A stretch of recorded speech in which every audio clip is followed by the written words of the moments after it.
아이가 태어나면 어릴 때 탈 것으로 유모차를 필요로 하게 됩니다. 그리고 아이가 조금 더 크게 되면 세발 자전거를 타게 되죠. 그리고는 그 아이가 조금 더 커서 청소년기에 이르게 되어지면 두 바퀴 달린 자전거를 타게 됩니다. 그리고는 또 청소년기 이후에는 이제 운전면허증을 취득할 수 있고 자동차를 운전할 수 있게 되기도 합니다. 이런 것처럼 사람이란 그 연령과 정신과 지적인 또 기능적인 성장과 성숙에 맞는 각각의 필요한 것들이 있게 됩니다. 동시에 그에 맞는 적절한 교육도 필요하지요. 이와 같은 이 사람들의 성장과 성숙이라고 하는 발달 단계에 따라 이루어지는 여러 가지 교육들이 많이 있는데요. 그 중에 하나는 이 루돌프 스타이너 박사에 의해서 창안된 그런 한 교육 방법이 있습니다. 그것을 발도르프 교육이라고 하지요. 이 스타이너 박사의 교육의 철학에 근거해서 이 교육이 진행되는데, 그것은 인간에 대한 참된 이해를 바탕으로 해서 교육이 이루어져야 한다라고 말합니다. 사람의 이해를 가지고 그의 적절하게 교육이 이루어져야 된다는 거죠.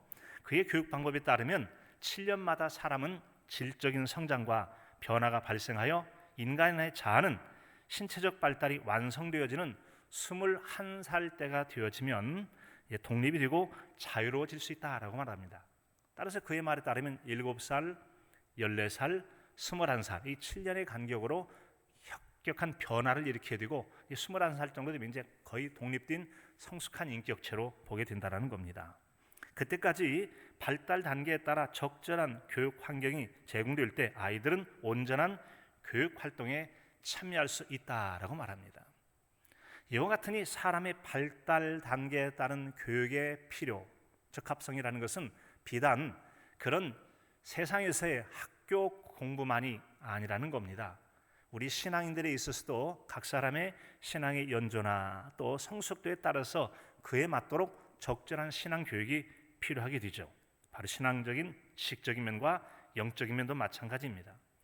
그래서 예수님의 가르침도 오늘의 말씀에 보면 제자들에게 한꺼번에 많은 걸 하지 아니하시고 그들의 성장도나 필요 정도에 따라 말씀하심을 들을 수 있어요. 오늘의 말씀 12절의 말씀입니다. 내가 아직도 너희에게 이를 것이 많으나 지금은 너희가 감당하지 못하리라. 예수님께서는 곧 지상 사역을 마치시고 이제 하늘로 가셔야 되는데 아직 제자들이 우리 주님의 기대만큼 충분히 준비가 되지 못했습니다. 그래서 그들에게 가르칠 것은 많지만 그들이 준비가 되지 않았어요. 그래서 아직도 너희에게 이를 것이 많으나 라고 말씀하신 것이지요. 하지만 제자들의 그 신앙 상태를 잘 아셨던 예수님은 결코 서두르지 않으셨죠. 지금은 너희가 감당하지 못하리라 라고 하는 그런 말씀처럼 제자들이 아직 따라오지 못할 것을 억지로 끌어가지 않고 따라올 수 있는 만큼만 하시고 나머지 것들은 남겨두셨음을 짐작할 수 있습니다. 그처럼 사람마다 다른 배움의 속도와 가르침의 내용이 필요함을 알 수 있습니다. 그래서 학교에 보면은 학년이라는 것도 있고 초등학교, 중학교, 고등학교, 대학교 이 각각의 학제, 이 교육과 과정도 있죠. 뿐만 아니라 어른과 아이 그리고 이와 같이 연령과 장소를 다르해서 가르치기도 하고 배우는 그런 교육이 교회 안에서도 이루어지고 있습니다. 오늘은 사순절 두 번째 주일이죠. 자, 그런데 오늘 말씀 보면 이 사순절 두 번째 주일의 설교 제목을 성령님과 함께하는 사순절이라고 했습니다. 자, 일반적으로 우리가 생각할 때 사순절은 예수 그리스도의 고난과 십자가, 이 죽으심, 그래서 우리의 죄를 돌아보고 회개하는 이런 부분들을 주로 많이 생각하고 묵상하게 되는데 왜 이 성령님과 함께하는 사순절이라고 제목을 정했을까를 생각해 볼 수 있을 것입니다. 그만한 이유가 있죠. 성령님만이 진정으로 사순절의 주인공이신 예수님을 우리에게 가장 바르고도 깊고 진지하게 묵상할 수 있도록 도와주시기 때문에 그렇습니다. 성령님만이 더욱 건강하고 성숙한 신앙을 갖도록 우리를 인도해 주시기 때문입니다. 성령님과 함께하는 사순절이 될 때 우리들이 예수님의 가르침을 온전히 깨닫고 더 나은 믿음을 갖게 될 수 있을 줄로 믿습니다. 따라서 오늘은 바로 이 사순절에 더욱더 깊이 묵상해야 될 예수님을 더 알아갈 수 있도록 성령님의 도우심을 받자라는 겁니다. 그래서 바로 이 성령님과 함께하는 사순절에 대해서 하나님께 말씀을 함께 나누어 보려고 합니다. 이 성령님과 함께 예수님을 더 깊이 알아가게 됐을 때 예수님을 잘 믿을 수 있게 되고 잘 믿어 섬길 수 있게 되고 그럼을 통해 하나님께서 사랑과 은혜를 받고 하나님 복되신 선하신 은총의 인도를 받게 될 줄로 믿습니다. 그런 은혜가 저와 여러분의 한 주간의 삶이 이룰 수 있기를 간절함으로 축복합니다. 자, 먼저 오늘의 말씀 첫 번째는 바로 성령님은 우리를 모든 진리 가운데로 인도해 주신다는 겁니다. 우리가 성령님과 함께하는 이 사순절을 보낼 그 성령님께서는 우리를 모든 진리 가운데로 인도해 주신대요. 오늘 말씀은 13절 상반절에 보면 이렇게 말씀합니다. 그러나 진리의 성령이 오시면 그가 너희를 모든 진리 가운데로 인도하시리니. 아멘. 예수님께서는 먼저는 성령님께서 오실 것이다 라고 말씀하셨어요. 이 성령님이 오신다고 하는 것은 예수님께서는 가시고 성령님께서는 오시고, 이건 마치 이 운동장을 도는 계주라고 하죠. 이어 달리기를 할 때 뒷선 선수가 앞에도 달려갈 선수에서 바톤을 넘겨주면 또 그걸 받아서 달리는 것처럼 예수님 가신 이후에 오실 성령님께서 그동안 예수님께 하셨던 이 땅에 있는 사람들을 돌보고 보호하시고 인도하시고 지도하시는 그런 일들을 행하시기 위하여 이 땅에 오실 것을 말씀해 주고 있습니다. 따라서 이와 같이 예수님께서 우리에게 성령님이 오실 것을 말씀하신 것은 그분이 가신 다음에 우리를 고아처럼 버려두지 아니하시고 돌보시는 하나님의 따뜻한 배려와 사랑의 마음이라고 하는 것입니다. 사랑하는 성도 여러분, 우리가 이 땅을 살아갈 때 때때로 혼자 된 홀로 남은 것 같은 그런 고독한 마음, 외로운 마음이 있을지 모르지만 하나님 결코 우리를 혼자 두지 아니하시려고 예수님 가실 때 성령님이 약속해 주시고 성령님께서 우리와 지금도 함께해 주시는 줄로 믿습니다. 함께해 주십니다. 그래서 예수님이 가실 때 그들이 잠깐 슬픔이 있으나 그러나 이 근심과 걱정을 하게 되지만 성령님이 오심으로 말미암아 기뻐하게 된다는 겁니다. 그런 비유를 우리 주님께서는 여인이 아이 해산할 때가 되어지면 아이 낳을 일어나여 근심하나 곧 아이를 낳은 해산한 이후에는 이 해산의 일로 인하여 기쁨 가운데 이전의 근심과 슬픔을 다 잊게 된다고 말씀하십니다. 바로 예수님께서는 성령님을 우리에게 오시겠다 말씀하시고 주님 떠난, 그래서 제자들은 황망하죠. 믿고 따랐던 예수님께 떠나실 때 황망을 그들을 위로해 주시고 소망 주시려고 바로 성령님께서 우리에게 오실 것이라고 말씀해 주십니다. 그 성령님 오시게 될 때 두려움과 근심에 있던 제자들에겐 말할 수 없는 평강과 기쁨으로 충만할 거라고 성경은 말씀해 주고 있습니다. 우리가 이 예수님의 고난을 묵상하는 이 사순절에 왜 성령님과 함께 해야 되는가? 가장 중요한 이유는 성령님께서 바로 우리를 진리 가운데로 인도해 주시기 때문입니다. 성령님께서는 저와 여러분을 진리 가운데로 인도해 주실 줄로 믿습니다. 여러분, 진리가 무엇입니까? 요한복음 18장에 보면 붙잡아온 예수님을 향해서 이 빌라도가 묻죠. 진리가 무엇이냐라고 묻습니다. 진리가 무엇이냐? 이 진리라고 하는 이 세상에서의 사전적 의미는 허위에 반대되는 개념으로서 진실이라는 그런 의미와 굉장히 비슷합니다. 그 이외에는 현실이나 사실에 분명하게 맞아떨어지는 것도 혹은 보편적 혹은 불변적인 것으로서 알맞은 것을 가리켜서 진리야. 그건 한번 정해지면 안 변해. 얼마나 그 지식이 옳은지 안 변한다. 잘 변하지 않는 지식을 진리라고 말하죠. 그런 진리에 대하여 성경에서는 어떻게 말하고 있습니까? 바로 이 진리에 대한 여러 성경의 말씀들은 이렇게 들려집니다. 먼저 예수님께서 말씀하세요. 요한복음 14장 6절에 내가 곧 길이요 진리요 생명인, 자신을 가리켜서 진리라고 말씀하십니다. 그러므로 진리가 무엇인가? 예수님이십니다. 예수님이세요. 이처럼 예수님은 이 사람의 모든 죄의 속박으로부터 자유하게 하시고 구원의 진리 그 자체가 되시는 분이 예수님이시고 그분이 진리라는 겁니다. 그런데 성령님이 진리 가운데로 인도하신다라는 이 말씀은 주님은 떠나가셨으나 이 땅에 오신 성령님께서는 우리를 예수님을 더 잘 알도록 예수님께로 인도해 주실 줄로 믿습니다. 성령님은 진리 가운데 인도하시는데 그 진리가 예수님이기 때문에 그렇습니다. 그런가 하면 요한복음 17장 17절에 보면 그들을 진리로 거룩하게 하옵소서, 아버지의 말씀은 진리니이다 라고 말씀하세요. 아버지의 말씀은 성경 말씀이 진리래요. 그러므로 성령님께서는 우리에게 오시면 우리를 진리인 하나님의 말씀을 보다도 깊고 정확하고 바르고 건강하게 깨달을 수 있도록 도와주시게 될 줄로 믿습니다. 그래서 우리가 성령님께 도움을 구해서 내 눈을 열어서 주의 법에 귀한 것을 보게 해달라고 기도할 때 성령님께서 우리를 도우시면 성령의 감동으로 기록되어 있는 성경 말씀을 바로 깨달아 알 수가 있습니다. 진리인 하나님의 말씀을 바로 깨닫고 조명받아서 하나님 말씀하신 본래 뜻 생명이 살아 역사하도록 인도해 주신다는 겁니다. 그런가 하면 요한복음 5장 39절에 보면 너희가 성경에서 영생을 얻을 줄 생각하고 이 성경을 상고하거니와 이 성경이 곧 내게 대하여 증언하는 것이로다 라고 말씀하십니다. 즉 신구약 성경은 오로지 예수 그리스도를 증언한다는 것입니다. 그러므로 우리는 성령님께서 오시게 되면 예수님을 바로 깨달아 알게 하시고 하나님의 말씀인 진리인 하나님 말씀을 바로 깨달아 알게 할 뿐만 아니라 제대로 된 예수님을 바로 믿고 예수님을 따라 살아가는 순종하고 성숙한 신앙으로 인도해 주시게 될 줄로 믿습니다. 여기서 우리가 한 가지 생각할 것은 예수님의 요한복음 5장 39절의 말씀, 너희가 성경에서 영생을 얻을 줄 생각하고 성경을 상고하거니와 이 성경이 곧 내게 대하여 증언한 것이다 라는 이 말씀입니다.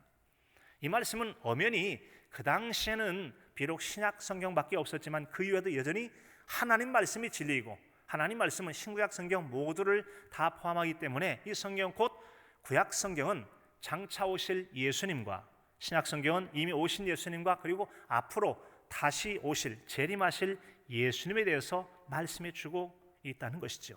자, 그런데 그것을 아주 엉터리로 해석하는 사람이 있습니다.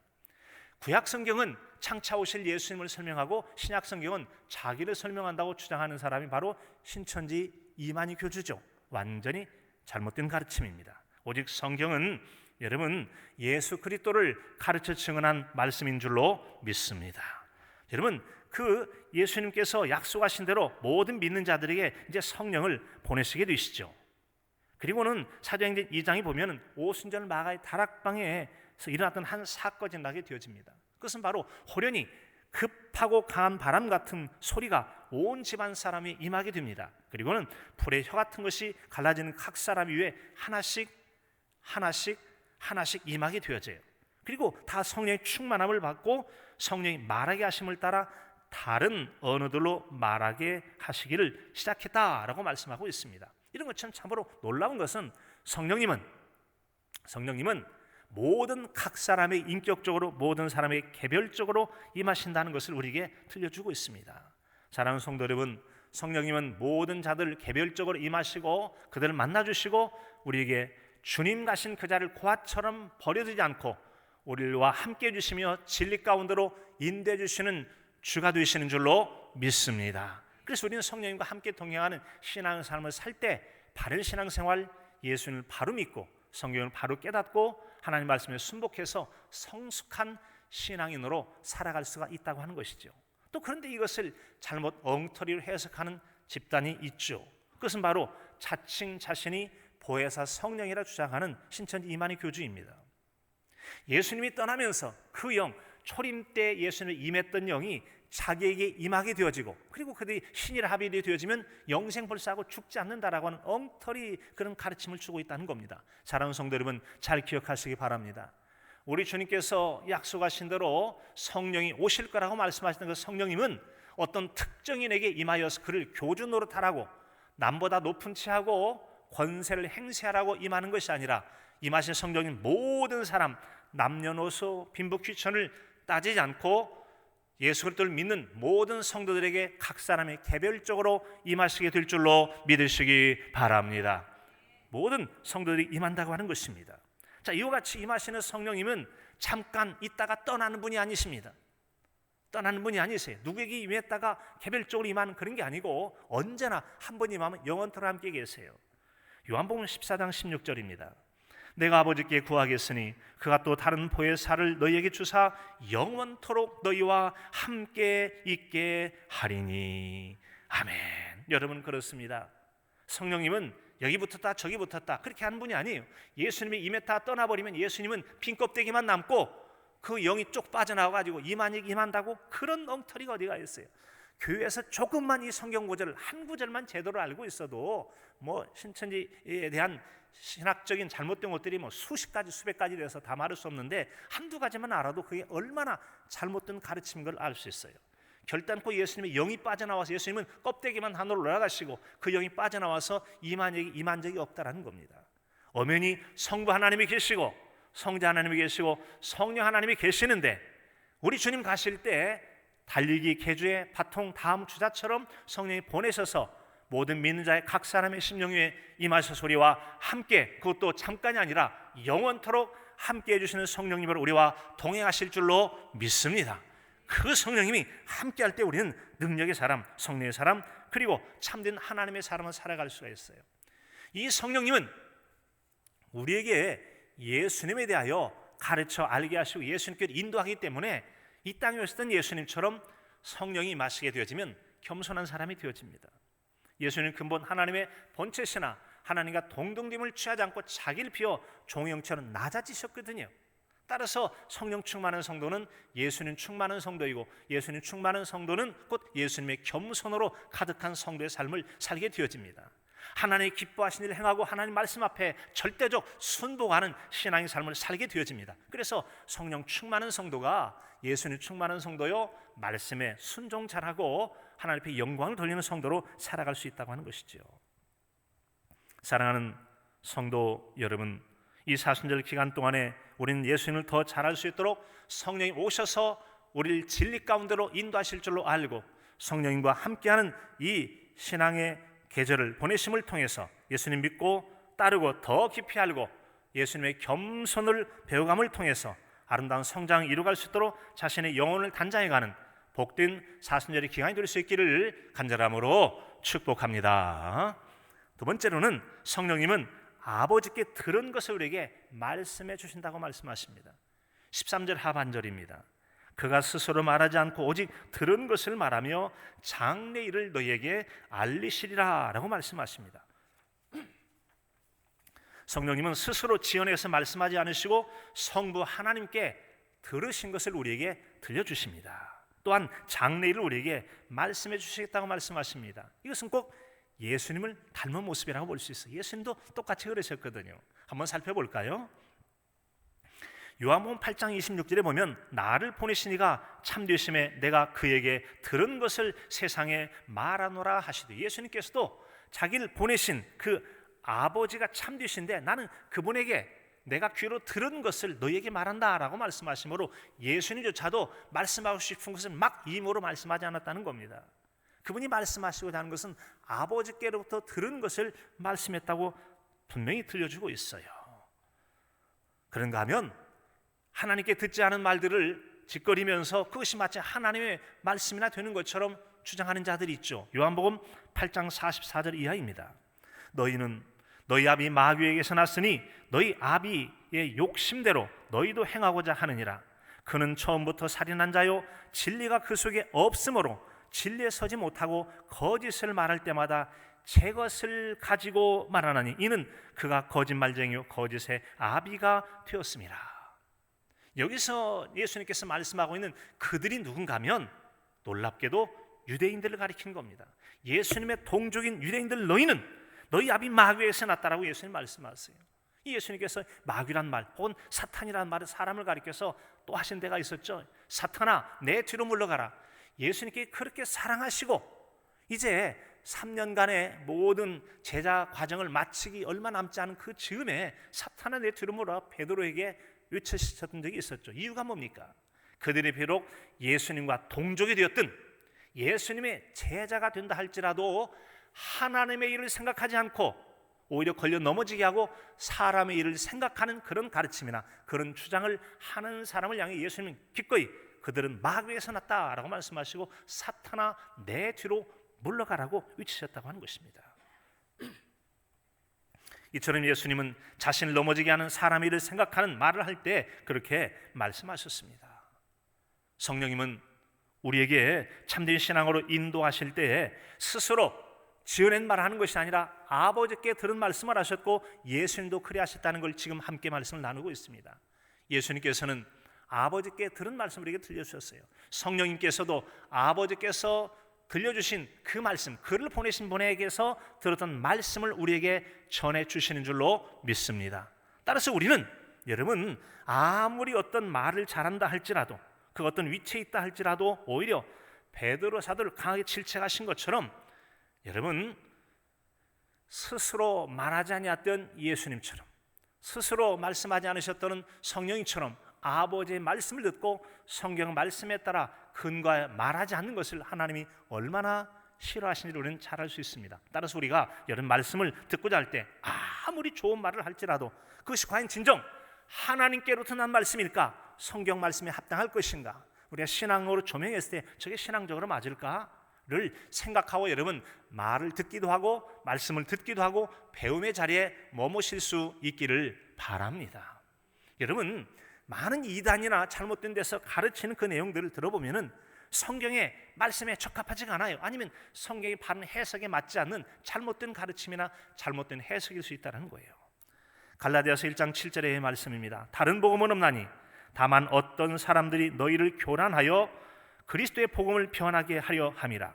그러나 우리나 혹은 하늘로부터 온 천사라도 우리가 너희에게 전한 복음 외에 다른 복음을 전하면 저주를 받을지어다. 저주를 받을지어다. 몇 번에 걸쳐서 갈라디아서 보면은 이 바울 사도는 그런 사람은 저주를 받을지어다. 저주를 받을지어다. 이 저주하지 말라고 보통 말하는데 저주를 과감하게 선언합니다. 어떤 사람에게 우리가 전한 참된 복음 외에 거짓 복음을 심는 자들 너희는 저주를 받으라는 거예요. 저주를 받아라.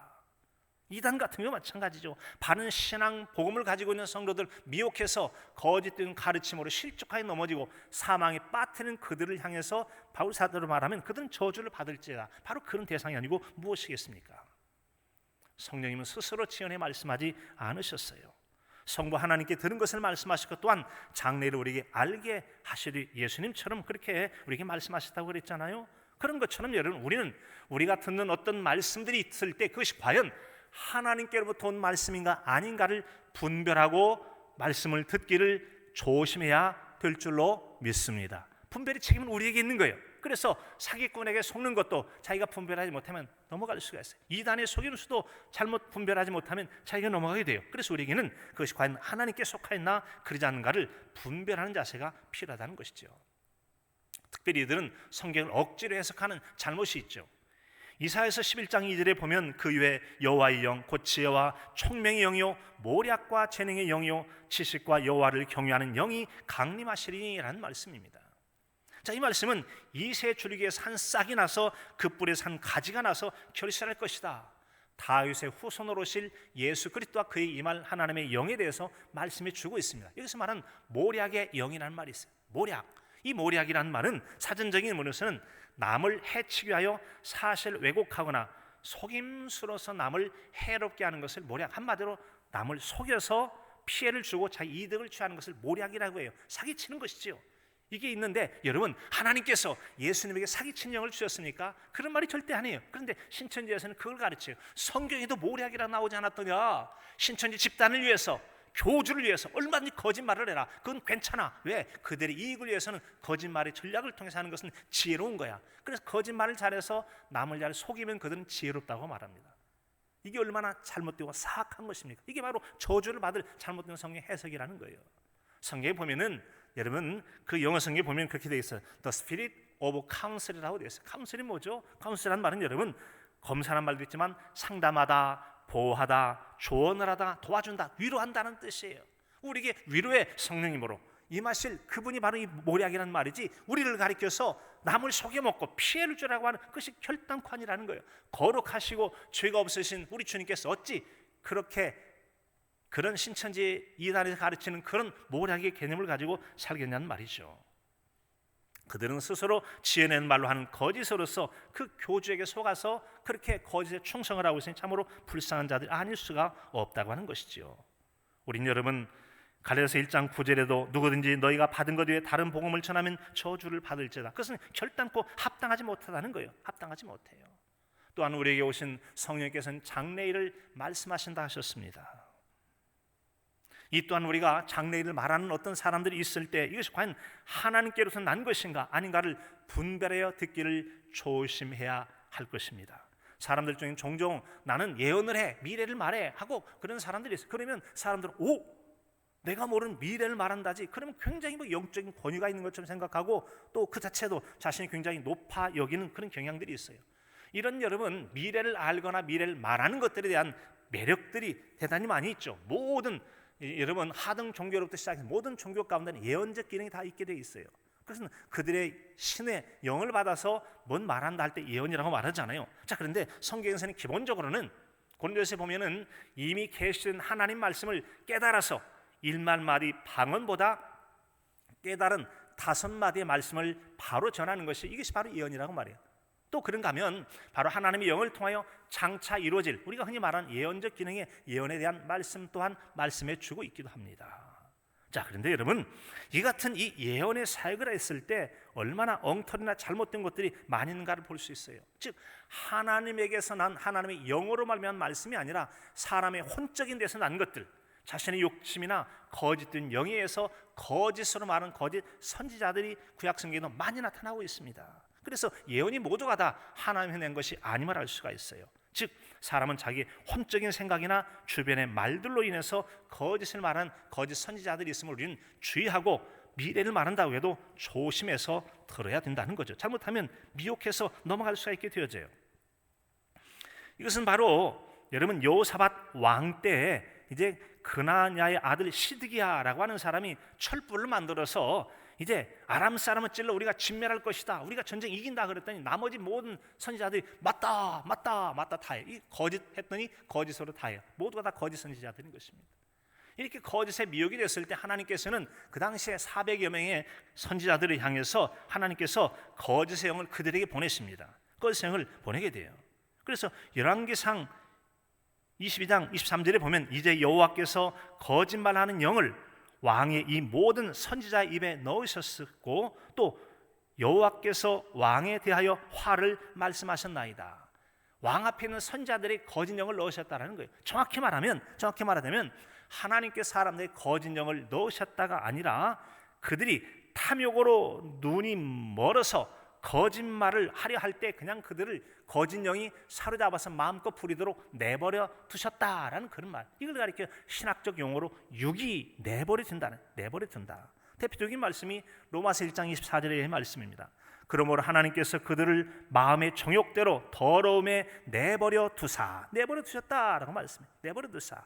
이는 그들이 하나님의 진리를 거짓 것으로 바꾸어 피조물을 조물주보다 더 경배하고 섬김이라라고 말씀해요.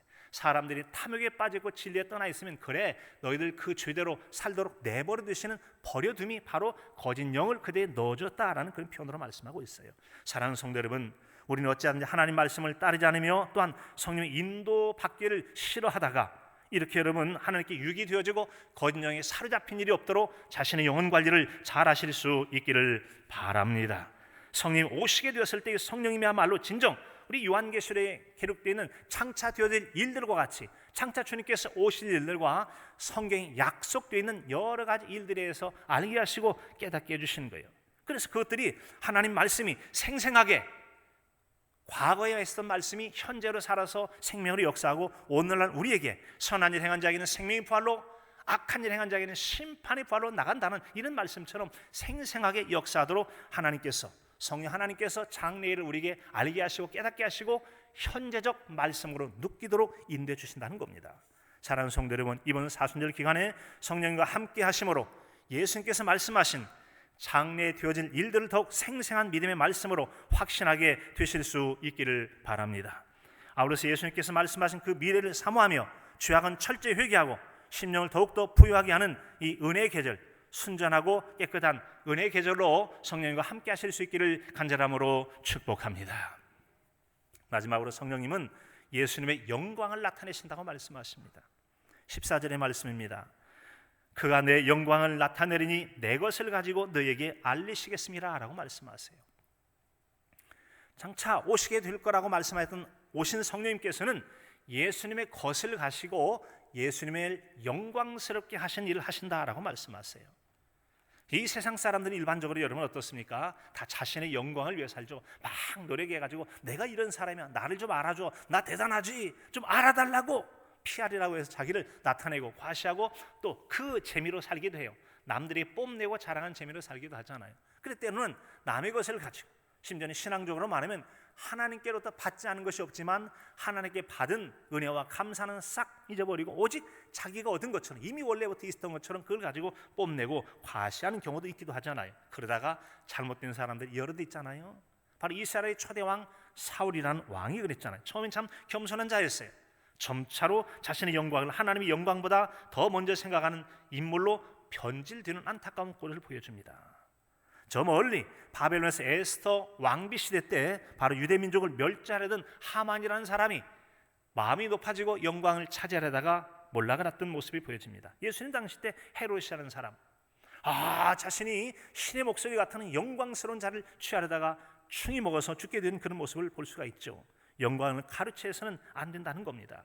성령님의 인도함 없이 살아가면서 우리가 주의 영광이 아니라 자신의 영광을 나타내려 하던 자들이 비극을 생각하면서 우리는 하나님의 영광을 취하려지 않고 영광을 성령님처럼 드러내고 나타내는 삶을 살아야 될 줄로 믿습니다. 성령님은 예수님의 영광을 드러냈다고 그랬어요. 그러면 그 예수님의 영광을 드러내신 영이 우리에게 오신다면 예수님처럼 우리도 예수님의 영광과 하나님의 영광을 드러내는 삶을 살아가야 함이 마땅하다는 겁니다. 특별히 하나님은 영광을 가로채는 걸 몹시 싫어하십니다. 이사야 42장 8절의 말씀이죠. 나는 여호와이니 이는 내 이름이라. 나는 내 영광을 다른 자에게 내 찬송을 우상에게 주지 아니하리라 말씀하셨어요. 하나님의 영광을 남들이 가로채는 걸 결단코 원치 않으신다라는 겁니다. 그래서 우리는 우리가 가진 모든 것들을 통해 하나님의 영광을 드러내는 삶을 살아야 될 줄로 믿습니다. 성령이 도우십니다. 그래서 고린도전서 10장 31절은 그런즉 너희가 먹든지 마시든지 무엇을 하든지 하나님의 영광을 위하여 하라. 하나님의 영광을 위하여 하라. 하나님의 성령이 오시면 그분은 예수님의 영광을 드러내시고 우리 또한 예수님의 영광과 하나님의 영광을 드러낼 줄 아는 자기 탐욕과 자기 중심적 신앙에서 벗어나서 철저하게 예수님 중심, 하나님의 영광 중심의 삶을 살도록 인도해 주신다는 거죠. 그래서 우리가 성령님과 함께하는 사순절의 기간을 보내야 되는 거예요. 이 같은 성령님이 오시게 될 때 우리는 진정으로 예수님을 주시라 고백하여 예수님의 영광을 드러내게 하십니다. 고린도전서 12장 3절의 말씀이요. 성령으로 아니하고는 누구든지 예수를 주시라 할 수 없느니라. 진정으로 내가 예수님을 나의 주님이라고 고백하는 사람에게 이미 성령이 임하셨고 그 성령님을 통해서만 아버지의 영광, 예수님의 영광을 드러낼 수가 있다고 말씀해 주세요. 우리 모두도 성령으로 말미암아 예수님을 참으로 주라 고백하고 고백하는 것뿐만 아니라 그분의 말씀을 따라 살아감으로 삶이 신앙이 고백되어짐으로 주의 영광을 돌리는 우리 모두가 되어야 될 줄로 믿습니다. 이 같은 삶을 아름답게 살아간 믿음의 사람이 있죠. 빌립보서 3장 7절에 보면 8절까지 그러나 무엇인지 내게 유익하던 것을 내가 그리스도를 위하여 다 해로 여길 뿐더러 또한 모든 것을 해로 여김은 내 주 그리스도 예수를 아는 지식이 가장 고상하기 때문이라. 내가 그를 위하여 모든 것을 잃어버리고 배설물로 여김은 그리스도를 얻고 그 안에서 발견되려 함이라 라고 말씀했어요. 오직 예수님 충만함을 최고의 영광으로 여겼다는 것이죠.